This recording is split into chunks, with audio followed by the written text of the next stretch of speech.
छथिन घोग तैन के बैसल त जे घोग तोड़ छथिन हुनका सब लेल कहबै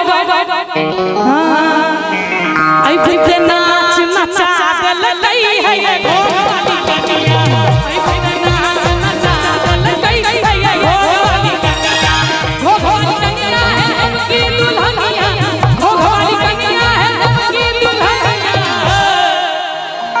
घोग वाली कनिया है हमकी दुल्हनिया। और एक बार हम सब ताली बजा दियो सब गोटे सहिया से रोटी बेला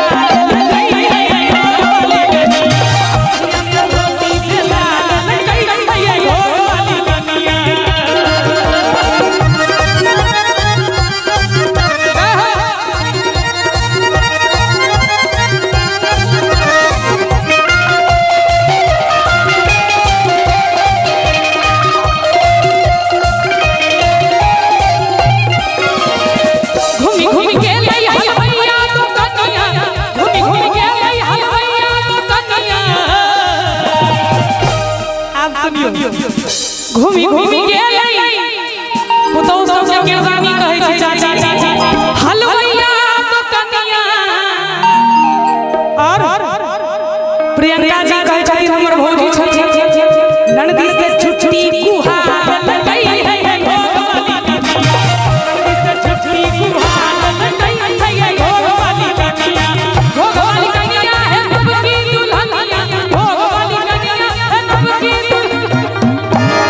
उनका तो सब लूट ले बड़की भौजी के जवाब दे एक बार जोरदार ताली बजा दियो सब गोटे चाले में भरा लगई है घोग वाली कनिया चाले में भरा लगई है घोग वाली कनिया लगई